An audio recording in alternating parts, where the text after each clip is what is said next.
Franz Kafka surreal कहानियों के उस्ताद आज भी हमसे बातें करते हैं।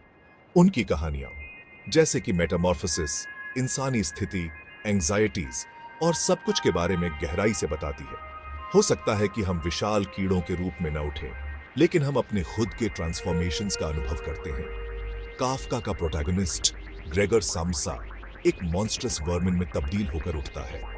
यह अजीबोगरीब घटना एक्स्ट्रॉर्डिनरी प्रेशर में मानव मानस की एक्सप्लोरेशन के लिए स्टेज तैयार करती है। ग्रेगर का ट्रांसफॉर्मेशन गहरी एंग्जाइटीज का एक फिजिकल मैनिफेस्टेशन है। वह अपनी जॉब, अपने परिवार के ऑब्लिगेशंस और समाज की एक्सपेक्टेशंस में फंसा हुआ महसूस करता है। एक बग के रूप में ग्रेगर की इमेज रिपल्सिव और स्ट्रेंजली सिंपैथेटिक दोनों है। हम उसके अपीयरेंस से डिस्गस्टेड हैं, फिर भी हम उसकी प्लाइट को समझते हैं। ग्रेगर का ट्रांसफॉर्मेशन केवल एक फिजिकल चेंज नहीं है, यह एक साइकोलॉजिकल और सोशल भी है। वह एक रिस्पॉन्सिबल प्रोवाइडर से अपने परिवार पर बोझ बन जाता है। उसकी कम्युनिकेट करने में असमर्थता उसे और अलग थलग कर देती है। वह अपने ही विचारों में फंस गया है, बाहरी दुनिया से जुड़ने में असमर्थ है। ग्रेगर का नया रूप उसकी कथित अनवर्दीनेस और हेल्पलेसनेस का प्रतिनिधित्व करता है। उसके परिवार का शुरुआती डर डिफरेंट और अदर लोगों के प्रति समाज के डर को दर्शाता है। जैसे ही ग्रेगर अपनी नई रियलिटी को नेविगेट करता है, हम देखते हैं कि उसकी ह्यूमैनिटी की झलकियां दिखाई देती हैं। वह अभी भी अपने परिवार की परवाह करता है, जिसका प्रमाण उसकी बहन को दिलासा देने की कोशिशों से मिलता है। काफ्का ग्रेगर की स्थिति की अब्सर्डिटी को उजागर करने के लिए सैम्सा परिवार के अपार्टमेंट की मंडेन सेटिंग का बखूबी उपयोग करते हैं।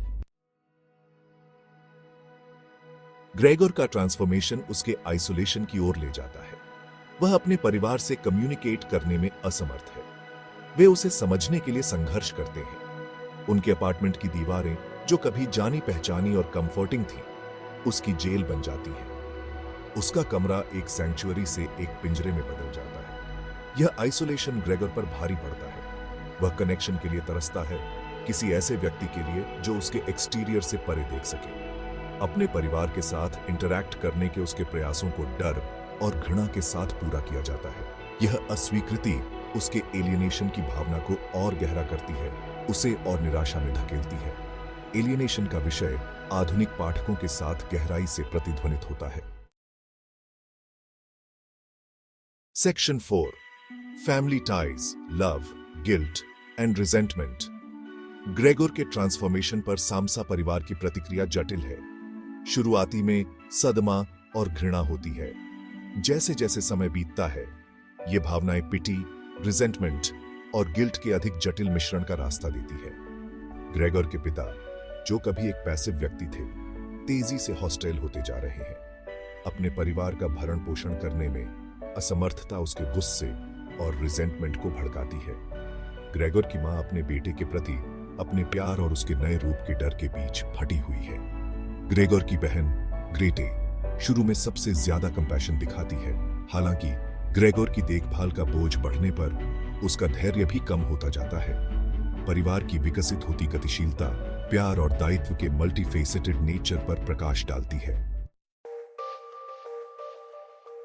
Section 5 Kafka's world, our world, echoes of Metamorphosis.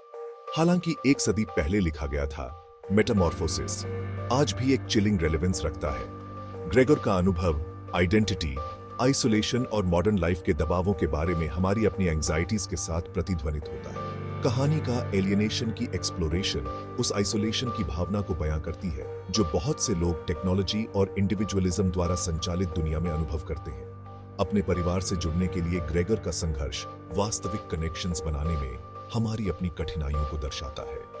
Samsa परिवार के संघर्षों के माध्यम से एक्सप्लोर किए गए गिल्ट और रिस्पॉन्सिबिलिटी के विषय समकालीन पाठकों के साथ गहराई से प्रतिध्वनित होते हैं। हम परिवार, काम और समाज के प्रति अपने दायित्वों से जूझते हैं।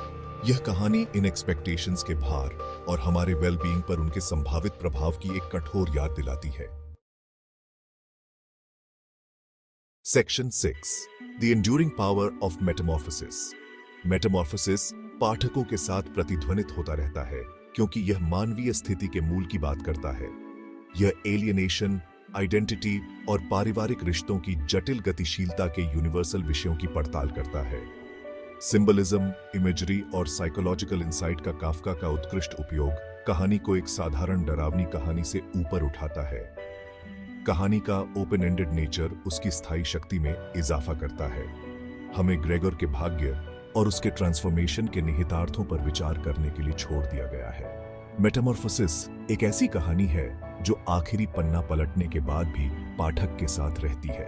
काफका की उत्कृष्ट कृति चुनौती देना और उत्तेजित करना जारी रखती है, हमें याद दिलाती है कि अब्सर्डिटी और निराशा का सामना करने पर भी हमेशा आशा की एक किरण होती है। वीडियो पसंद आई हो तो इसे लाइक, रिकमेंड और सब्सक्राइब करें। अपना ख्याल रखें।